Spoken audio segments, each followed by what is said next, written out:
With the world economy in a fragile state, top corporations must adapt to survive.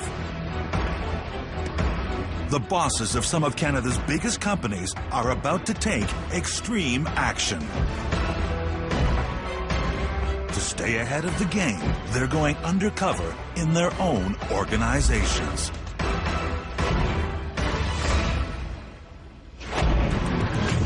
This week, we follow the CEO of one of the country's top competitors in the upscale hospitality business. With 1,500 employees, Skyline Hotels and Resorts has become a major player in Canada. And they think they'll succeed where others have failed. This is one of the most difficult economic times that the hospitality industry has ever gone through. We need to find ways to become more profitable. CEO Michael Sneyd has agreed to leave his Lux High Life for a dye job and a shovel. That's hard physical work. He's used to taking the reins, but that's all about to change. Okay, get going, guys. We have like zero respect for you. He'll find out what's really going on inside his company. I think I've done this right. Is that acceptable? No. And meet the unsung heroes who are helping the company grow.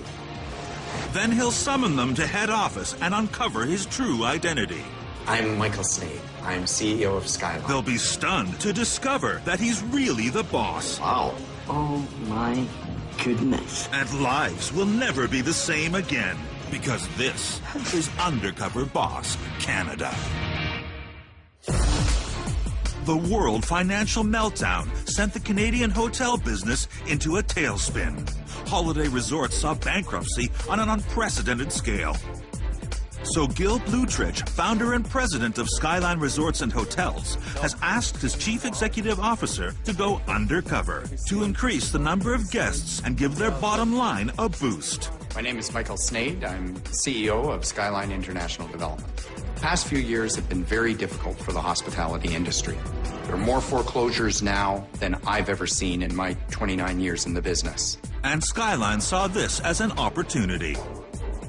With a mass of cash, they scooped up 2 million square feet of real estate at a fraction of the original price.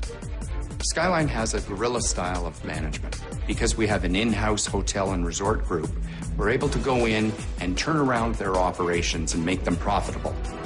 But doing it better may not be good enough. Seasonality is a huge challenge for resorts in Canada.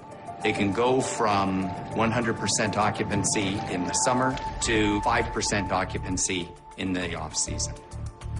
They'll have to do a lot more sleepovers if they want to stay in the black. In these difficult economic times, Skyline has to be more on its game. When I go undercover, and what I need to do is go in there and find where we need to improve operations in order to provide our guests with a better experience. One of the ways we want to keep our resorts full all year round is by appealing to families with our many activities. Ironically, while Michael's job is about creating a perfect leisure experience for families, he finds it difficult to make time for his own. One of the downsides of being CEO is that your hours are long. And so as a result, I get precious little time with my kids. No. 10. Oh, 10. My wife's name is Melanie. We met in 1981. I was her waiter. I wasn't a very good waiter. He brought 2 bad bottles of wine. He brought the wrong bill and had to redo the bill, and so things did go kind of wrong, but I kind of got past that. The best news is I made a connection with her, and all the rest is history. He's a friendly guy. He's the type of person people would trust and think maybe they could tell things to. And I think going undercover is going to give him a whole new sort of outlook. So I think he'll be great at it. His management team has been called to the boardroom for a surprising announcement. Good morning. Thank you for coming. I wanted to let you know that as of tomorrow, I'm going to be stepping down as your CEO. I'm going to be going undercover at 2 of our resorts to find out what's working and what's not working. As you guys know, this is one of the most difficult economic times that the hospitality industry has ever gone through. So I'm going undercover to see firsthand where we can make improvements and enhance our guest experience in order to become more profitable. So now you know this is why your previously clean-cut CEO is now sporting a beard. Before Michael heads to the front lines, he'll have to go through a complete transformation. But his 6-year-old has some ideas of his own. I would have a yellow helmet, the things that you put in your eye, and red makeup. Let's see what you think.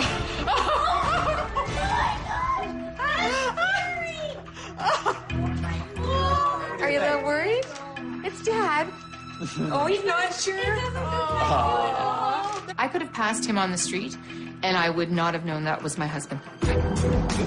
This prince will be living like a pauper while he's on the road, staying in staff quarters on the estates of the luxury resorts he runs. I have to say that the unknown of being undercover as John is making me somewhat nervous. Huh, doesn't work. Well, that's one thing to fix. Coming up, how many CEOs does it take to screw in a light bulb? This is beyond me. And later, how will the boss take to being microbrew managed? Is that acceptable? No. It was only yesterday that Michael Sneyd changed his life completely, said goodbye to his family and his job as Chief Executive Officer of Skyline Resorts and Hotels. For the next week, he'll be using the identity of John Chapman, an itinerant worker who's participating in a documentary. Tonight, his journey begins at Deerhurst, a resort Skyline picked up for a bargain last year. Skyline's determined to make it profitable. Tonight I'm going to go work with the maintenance department. Maintenance is critical. If a property's not maintained, the guests don't come back. Hi, I'm John. You must be John, eh? Yeah. Pleased to meet you, John. I'm Billy. Hey, Billy. I look forward to working with you. Michael's working with Billy, a jack-of-all-trades maintenance man who works the night shift. Hello? I'll go there right away. Okay, so we've got a light bulb problem. It's outside, right? Yes. It may take only one CEO to screw in a light bulb, Saying that you've got... but will it take more to finish the job? I don't think I've done this right. That is tricky. Is it ever? This is beyond me. Well, that's weird. Oh, you know what we were doing? It's upside down. There you go. There, we solved it. So did you ever get back to Scotland? So, Billy, what brought you to Huntsville? A marina was for sale. And we thought, well, you know, maybe I can build this boat, you know. Yes. But we never did, you know. No. Then we had a fire, we lost everything, so and there was just too much to recoup. So, Yeah. That's life, you know. My problem is only financial, you know.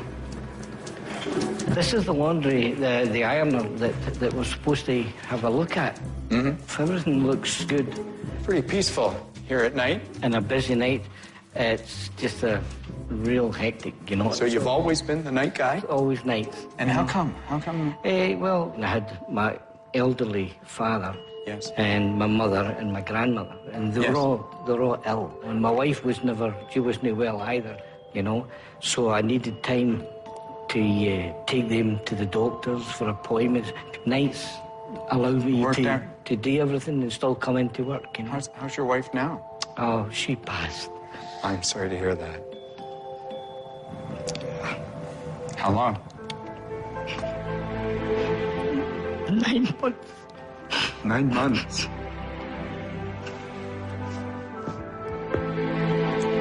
It's tough. So now I've got my mother. I have to look after her through the day. I was lucky.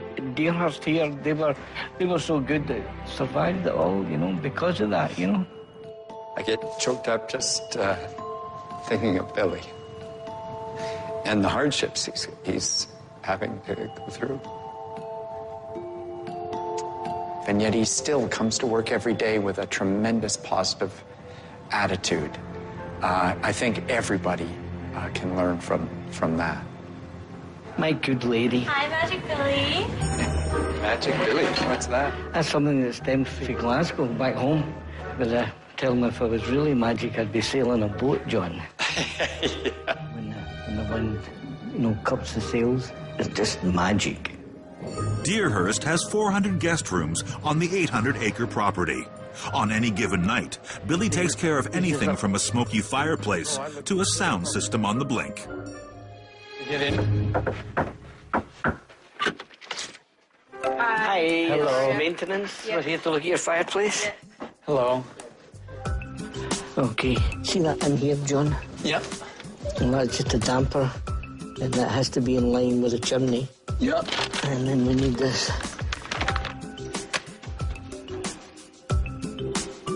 Good job, John. Mama? Okay, folks, we've opened the damper. Okay? Now you're laughing. Okay? Thank you. Thank you. Yeah. Right. Bye now. Have a nice night. The best part of the job is meeting the people. And the challenge of seeing them change from being grouchy to smiling and being happy, that's a satisfying job. 301, is this the place? 301, John. Okay. Hi. Hello, hi. It's Billy from engineering. Come in. Let's take a wee look here. How's it look, Billy? Well, something is definitely missing. It won't play out in this area. Oh, for music. Yes. Okay, I've got you on to a pay channel for Okay. music, and we're going to go and see if we can get that fixed. Meanwhile, I'll make sure that's free, okay? Thank you so much. Oh, you're I welcome. really appreciate it. Oh, you're welcome. Bye now. Bye. Bye. Well, that was another task well done, John. Guest satisfaction's... And thinking of giving her counts. that free music, that was a genius move. You fix it with a smile, that makes all the difference too. It's extremely important that the maintenance people are as good at customer relations as Billy, because it makes our guests so happy to be at Deerhurst that they want to come back again. After 8 hours on the night shift, Michael and Billy say goodbye. This has been a long night. I'm tired, but I feel like I've accomplished something. I learned things from Billy that I wouldn't have learned had he been toting around the CEO all day. Coming up, If a guest has a bad meal experience, we may not get them back. We haven't got any drinks yet. My bad. and later, Michael finds unexpected dividends on his undercover mission. I've struck gold here. Yesterday, on his first day undercover, CEO Michael Sneyd worked a shift he'll never forget. It's upside down. He swapped his comfortable home for a Spartan staff room at the inn. As a new owner of Deerhurst, we want to maximize the guest experience, want to maximize revenues, and maximize bottom line profits. I'm going to be working in the restaurant today. It's the largest single source of revenues outside the rooms division. So it's extremely important. If a guest has a bad meal experience, we may not get them back. I want to get in there and see what's working, what's not, and what we can do better. Diane's a trained sommelier. She'll be guiding Michael through his duties at Eclipse, the main dining room at Deerhurst. Hi, I'm John. Nice to meet you. Nice to meet you too. You are going to do some training with me tonight. Yes, I'm really excited. Good. Well, let's get started. So tonight we have a bunch of Christmas parties in here. Most of the groups are on buffet. That's easy for us. Not ours. Oh. Sorry. One of the jobs we have to do is we have to place our cutlery.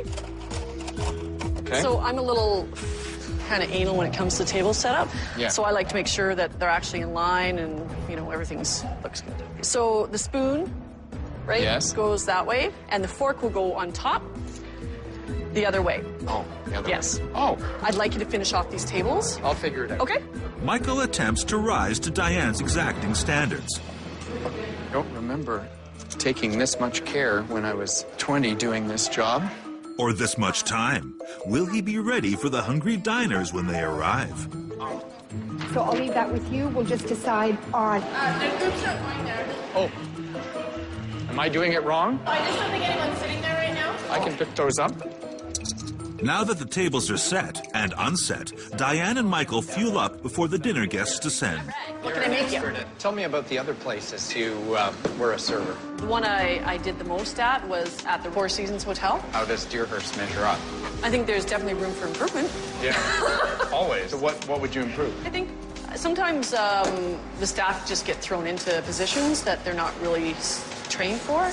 You know, I've been wanting to do a seminar on how to open a bottle of wine at the table. It takes 10 minutes, and we really need to make that a priority. I'm really impressed with Diane. One of the great ideas that Diane came up with is teaching all of the servers the proper technique for opening wine at the table. What I don't think's great is that they're being put on the floor without proper training. John, can you pour a beer for me? Yes, I can do that. Cream ale. Is that acceptable? No. You got to put a little bit of foam on the top. Little foam, okay. There's no time for a course in Beer 101 now that the guests are being seated. So I just go up and I ask them. You're going to go up to the table. I'll introduce myself. Good evening. Yeah. You know, I just want to take your order for dinner. We have some red and white wine. All right. No problem. I'm on. But will Michael's false bravado carry him through? Good evening. My name is John. I'll be your server this evening. Thank you. May I take your order? We haven't got any drinks yet. Okay. Well, my bad. What kind of wine do you guys have? It's a good question. Let me go see. At last, Diane gets a chance to share some of her wine expertise. And the secret CEO gets a private lesson. So when you actually open a bottle of wine, when you get to the top, you wiggle it out. Because it's never supposed to go pop, and there I go. And when you're pouring the wine to the guest, you make sure that they can see the label when you pour. All right. This is some of the training stuff that I'd really like to do. You pour from the right, serve from the right, pick up from the right here, right? Right. Right. This is stressful. Okay, great. That's the first time I've done that in 30 years. And it wasn't easy. If John was to work in our restaurant, I think he just needs to work a little bit more on his self-confidence. I don't have a corkscrew. Maybe he's not ready for Eclipse. That was stressful. After the busy dinner rush, Diane and Michael take a much-needed break. So, have you had an interesting night? It has been. Good. Yeah, I'm a bit tired. Yeah? Oh, okay. Oh, there, I'm creaking. Ooh. It's interesting to see somebody with such a great attitude. Yeah. And seems to love her work and her craft so much. It's taken me a while to get here, so I've had some things happen in my life that have probably made me a little bit more laid back than a lot of other people. So when 6 months into my marriage, I was diagnosed with a brain tumor. Oh, so were they able to fix it for you? For the most part, but it's kind of changed my attitude on life. So sure. It was a kind of a wake-up call. If I don't make it, you know, my family, they're really going to miss me. I won't care because I'm not going to be around to know any different. But my heart was aching for them. So when I take care of people here, it's because I think of what's happened to me in the past. You know, it's important for me to leave people happy. Diane bounced back from the brink of death, basically. And she is inspirational. I'm coming away with a real sense of satisfaction that we've got a great team in that Eclipse restaurant. But I've also got some good ideas to look into.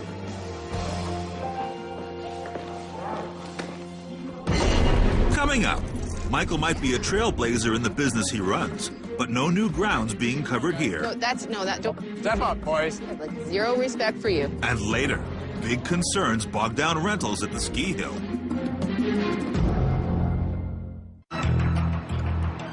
Michael Sneyd, CEO of Skyline International Development, has gone undercover to shine a light on how the company might better succeed.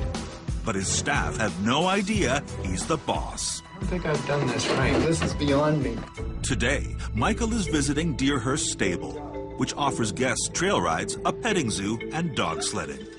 One of our plans is to come up with more activities for our families to do in the winter months. We want to have people here all year long to make money all year long. Animals are a huge draw for families. When we bought Deerhurst, we also bought a horse stable. He'll be joining Shaney, who owns the horses and runs the stable for Deerhurst. Hi. Hi there. I'm John. Oh, hey, John. They said you were coming. I'm really excited. I've never worked in a stable before. Oh, okay. How are you with getting dirty? I don't mind getting dirty. So come on down here and we'll show you how to clean the stall. I pride myself in how clean we keep our barn. Please don't be offended if I do it again after you're done it. Okay. So if you shank it up against the wall, Yes. then you're going to find the poop. It's going to come out. There's some there. there. And then it goes onto the gator. Oh, so if you're really good at this, how long does it take? Probably about 15 minutes to stall it. All right, let me try. Alrighty. It's a, a feel that you've got to get. This is harder than I thought it was going to be.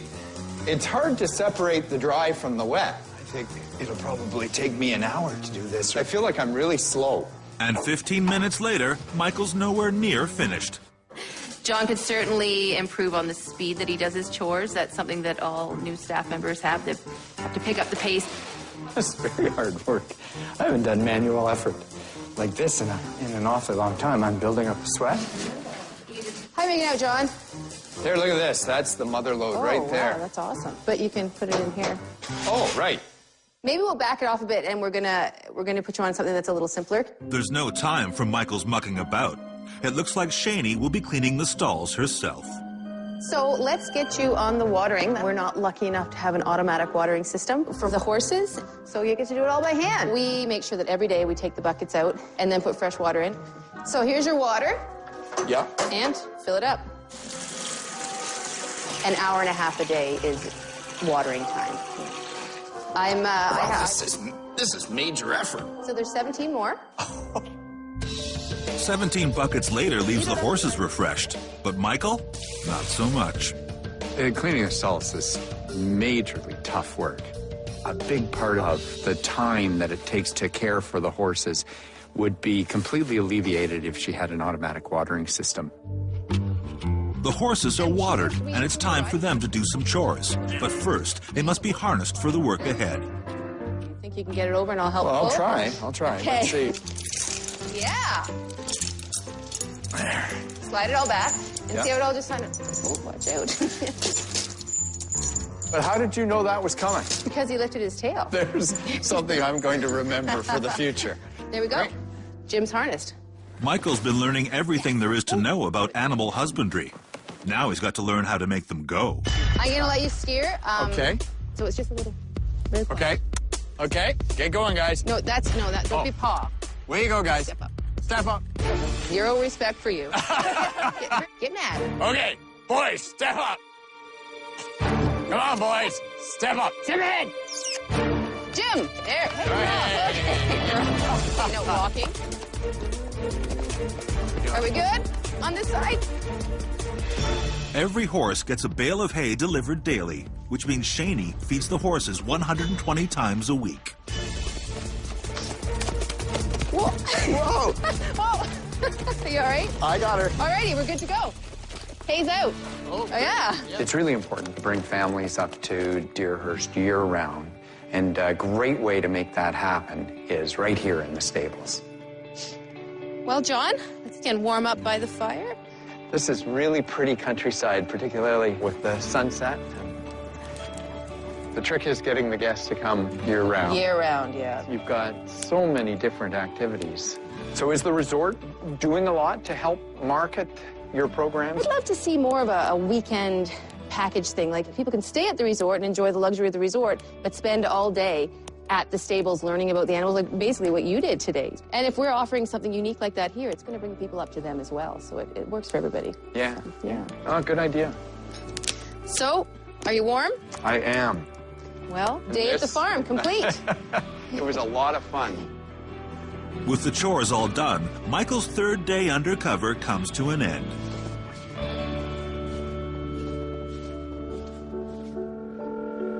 Hello? Hi, hon. Oh, hi. How's it going? Oh, good. I had a really good day today. Actually, it's tiring. It's hard work. It's hard to pretend I'm John Chapman and not to be able to say, listen, I'm the CEO and I think I can help you. It's been great at Deerhurst. One of the reasons I came here was to make the resort more profitable, and I've seen a number of ways that we can do that. Well, I really miss you guys, and I love you. Okay, bye, honey. Coming up, Michael has problems handling the inventory. That's something that has to be fixed. I need that yellow form. And later, there's no business like snow business.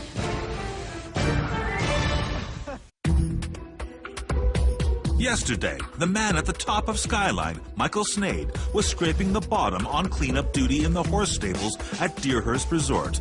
Here, look at this. That's the mother load right there. Wow, that's awesome. But now that he's finished mucking out, Michael's on his way to investigate the ski shop operations at their ski hill resort. Skiing is our #1 revenue generator for Horseshoe Resort. And a big part of that is our rental program.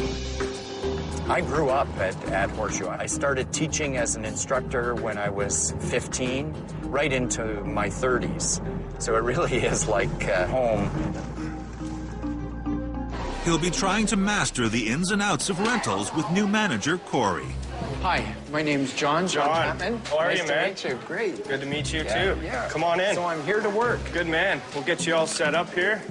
Okay. All right, John, so let's go. I'll give you a quick run through of the whole room. I've never seen it where the guests get to walk through where all the equipment is. Yeah, we just did that change this year, actually. The old setup. And it was taking 2-3 hours for them to get through the whole shop, you know? Oh, that's awful. Now we're pumping them through in less than half an hour. There's still a lot of stock here. So where are all the skiers today? It's a beautiful... Yeah, I'm not sure. I'm hoping they come. Yeah. So they'll get through the boot section here. Yeah. Then they're going to wheel through and pick a ski tech. Now it may Ski techs fit customers with the correct ski, boot, and binding combinations. The DIN here is the inside number here, and this is what allows the ski to release if a person falls. Right. Bindings keep the boots attached to the skis. The DIN number sets how securely they stay fastened and is determined by the skier's weight and skill level. Yeah, if a person tears their leg off and it's a 70-pound kid on a DIN that's a 5, right, that's the technician's fault. There's definitely pressure standing behind that desk, because if that young person falls and that binding doesn't release because I had it on too tight, that's something that I would feel terrible about. So you've got to get it right. So the very last thing you do is initial it. So then you pull off the yellow form that the customer's going to have. You give that to them, hand them the ski, and they're on their way. It's a lot to take in, but Corey quickly hands it off to Michael. I'm going to get you to size up the next customer. But these days, they're few and far between in the ski shop. I'm very concerned that it's almost noon on a Saturday and 80 or 90% of our inventory is still in the shop here. It's plus degrees in January out there, so we're not used to it. It's an indication that skiers don't think the snow is good. It's a problem because we make all of our money during the winter season here. But the few lucky skiers that have come are going to get the slopes to themselves. That is, if Michael can figure out things on his end. Step on up. Oh, wait, I haven't done this yet. 324, so I do 324. He's not quite getting his bearings with the bindings, and customers are still waiting. So we're done. The last part is the DIN. Is the DIN. First, we got to find 324. 324, so I got 4. Perfect. Okay. Serving the public was tense. Had there been a big lineup of people, I would have been a big bottleneck. Thank you. All right. Have fun with your board. John could improve just when he's setting up skis. He's got to get himself into a little bit of a system because he was kind of forgetting to fill out the yellow form or switch the ski to fit the boot. But moments after the last skier is out the door, the whole process begins again in reverse. We're just getting busy. We're going to do some returns here. The customer's going to come in. They're going to have all their stuff. Right. Bundled up. Yeah. So you're going to take the skis, just put them here for the time being. The last thing you grab is the yellow form. We'll bring the yellow form over to here. Right. We'll look if it's Julian's form. So we'll grab Julian out of here. Yeah. And we put Julian in the back. I see. Okay? Corey leaves Michael as point man with the returning skiers. Great. Did you have a nice day? Let me take these from you. You have that yellow form. There we go. Perfect. But not completely perfect. I need that yellow form. Good. Okay, the first with a yellow. How's that? Just head around the corner, and there we go. The hardest part about handling the returns is definitely that paperwork. That's something that has to be fixed. Oh, thank you. These people coming It's in, awesome, they're all eh? having a great time. It is. Yeah. We're going to be out there soon enough, man. Oh, is it our turn, It's sir? getting close. Hey. One of the best parts of the day is obviously I get to throw on the skis and just unwind with a few runs. You can't really beat it.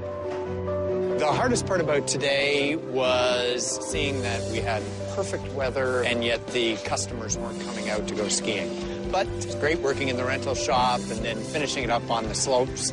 Couldn't be any better than this. Coming up, the secret CEO digs himself out of trouble, but falls down on the job. That's hard physical work. And later, the staff Michael worked with are called to Skyline's head office for the surprise of their lives. I'm Michael Sneyd. I'm CEO of Skyline. Oh, my goodness.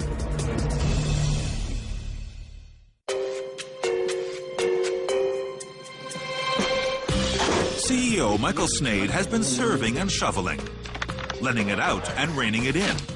During his week pretending to be John Chapman, a participant in a documentary about the Canadian workforce.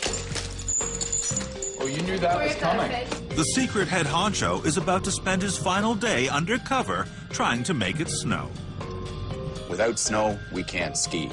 I'm going to spend the day with the guys in the snowmaking and grooming department to hear their ideas on how we can make the snow more effectively. Michael will be shadowing Jim, who has run the snowmaking plant since retiring from a suit-and-tie career in the city. Hi, I'm here to see Jim. Hi, that would be me. Oh, great. Hi, good I'm morning. John. John, good morning. Nice Welcome to to meet Horseshoe. you. They're heading up the mountain to check on the progress of the snowblowing guns on the slopes. The mountain has more than 80 different snowmaking sites, which Jim and his team must constantly track and evaluate. Welcome to snowmaking. Basically, what we're doing is shooting water and air out at very high pressure, creating snow. What we're going to do is to reposition the gun. This is air. Yes. This is water. So I'm just going to get you to work this till it closes. Okay. All the way. All the way. Okay. Okay. So the I'll guns follow are you. shut off now. Once they've created enough snow for a section of the hill, there's the job of aiming the gun in a new direction. So I'm going to lift up. Yeah. And I'm going to have you pull this pin. Okay. Okay? Got to lift it up a bit. Okay, there you go. And there it is. Swing it around this way so that we can position it. So now start walking back towards me up the gun until I say okay. Keep going. Right there. Now we're going to hook it up again. Clamper shut. Okay, so now do the same with the air. And I'll let you turn it on. Start slowly opening up your water. Okay.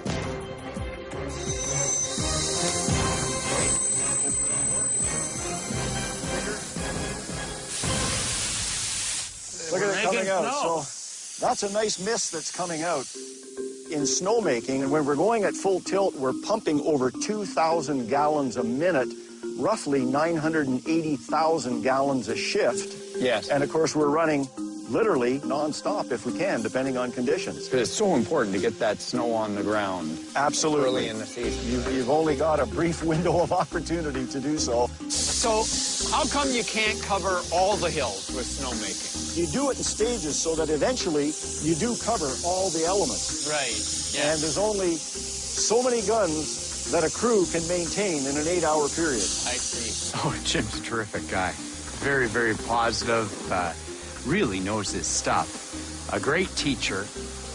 You can see he's a real asset to the organization. So we're just going to walk over now and just take a look at this alien gun. The alien? Okay. But what I wanted you to get a little bit of a feel for is the sled that it's on, which gives us the maneuverability to position these guns wherever we need them. Yeah. And as you can see, they do get buried. So that's where you're going to have to start digging. Jim leaves Michael to dig himself out of this one. And it's harder than it looks. That's hard physical work. Digging guns out has to be done 20 to 30 times a shift. That's a lot of snow. I didn't realize what physical work snowmaking really is. I don't think I could do it full time. Hey, how you making out? Oh, hi, Jim. Hey, looks like you got it. Pooped, I'll tell you. The main point is you've got the sled free. Right. After a full day of snowmaking, Jim and Michael are finished on the hill. Jim, how did you get into this business? Basically, I responded to a job fair a few years back. Next thing you know, I was operating snowmaking and enjoyed it very much. What did you do before? I was involved in charity administration for a good number of years. Were you really? Wow, so you decided to really change your career. Certainly have no regrets about it. It's been wonderful. What do you do after work? Photography, bird watching, and there's so many beautiful lakes. It's a lot of fun. It's just a beautiful part of the world. Yeah. So. Well, John, I know it's been a long day, but my shift is over, so that means your shift is over. Well, Jim, thank you very much. You've been a great teacher.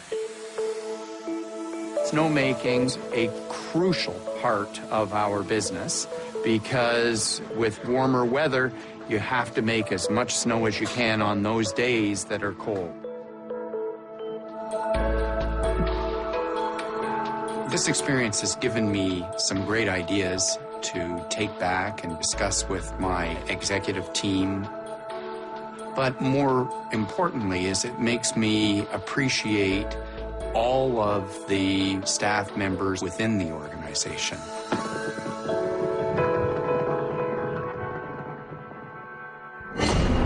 Coming up, how will Billy, Diane, Shaney, Corey, and Jim react when they discover that John Chapman is in fact their boss? Well, I had no idea. Now that his time undercover is complete, CEO Michael Sneyd has jettisoned the faux hawk and beard. I'm glad I went undercover. It's not often that you get to meet people who have lived through such interesting and, in some cases, difficult lives. That definitely has changed me. You realize that as long as you have a positive attitude, things will turn out all right in the end. He's ready to check in at Skyline's head office. Hey. Hello, everybody. Hello. Did you miss me? We did. Yes. Overall, I'm happy to report the resorts are really doing well. Of course, there's always places we can improve. First, we have some excellent employees with unique skills and great ideas. I'd like to find a way to tap into those special skills that those employees have. Second, I got several ideas from a number of the colleagues on how we can extend our busy seasons. That's great. Going undercover was such a valuable experience. I thought I took my job seriously. Our colleagues really raised the bar. The people Michael worked with are anxious to know why HQ has requested their presence. But something quite unexpected and incredible is about to happen. Whose office is this? Hi. Jim? Hi. Yeah. I'm looking hard. Could it be? I'm Michael Sneyd. I'm CEO of Skyline. Oh, my goodness. I had no idea. well. How did I do at mucking out? Honestly, a little slow. Well, Shaney, I went undercover to hear firsthand how to enhance our guest experience and improve our operations. Your passion for horses is infectious. And one idea you had was let's host family weekends. We're going to get on that right away. Fabulous. That's a great idea. What was my idea? It was your idea. I hated hauling that water in the big bucket. And so I'd like to sit down with you and let's pick out an automatic watering system. Wow, that's exciting. It's very exciting. And because you're working so hard all the time, as a special thanks, we'd like to host you and your husband as VIP guests at the Cosmopolitan Hotel. And we'd just like you guys to have a great time. Wow. That will be an amazing weekend for us. Great. We'll love that. Right now, I am feeling pretty excited. Looks like a lot of great changes for my company. So a weekend away with my husband is going to be just fabulous. And for us to spend some quality time together is going to be a real unique experience. Jim, I have to say, right off, I was really impressed with you and your team. Well, thank you. We have to find a way to get snow on as many hills as possible, as quickly as possible. So if you agree, I'd like you to sit on a special task force that will look into how we can improve Horseshoe's snowmaking capacity. Sure, I'd be happy to. You'll sit on that? Absolutely. Good. Sure. You mentioned that wildlife photography is a special hobby of yours. Yes. So as a thank you for your commitment to Horseshoe, I'd like to send you to Algonquin Park for a wildlife photography course. Oh, wow. Wow. And I'd like to get you the best equipment possible. So that's wonderful. I am in total shock. I'm absolutely amazed and thrilled, all kinds of emotions going on. The reward I'm going to absolutely enjoy the most, of course, is the Algonquin adventure trip. Corey, what I didn't tell you is I taught skiing for 16 years part-time at Horseshoe. Okay. And all that time didn't prepare me for working in your shop. What I was surprised to see is that we have you using a paper system for taking care of all the rentals. Yes. What Skyline would like to do is institute an electronic barcode system as soon as possible. Oh, wow. That's exactly what we need, yeah. And I noticed when we were skiing together that your skis and boots maybe could use an updating, because Skyline would like to buy you top-of-the-line equipment. Oh, wow. Well, thank you very much. And I look forward to coming back and skiing with you many times. Thank you very much. Well, the whole experience has been pretty amazing. I think the electronic return system is going to be amazing. It's going to be exciting to get on some new skis. It's been a while, and I'm looking forward to it, big time. Diane, your passion, your enthusiasm, there was something really to behold. Thank you. Well, you deserve all the thanks. You really know wine, and it was great to see. You also suggested that we should set up some wine training. Mm-hmm. But I think before we set up this wine training, we should set up a new position. I'd like you to be our chief Deerhurst sommelier. Okay. What do you think? I think that's great. And a chief sommelier really needs to see the wine being made.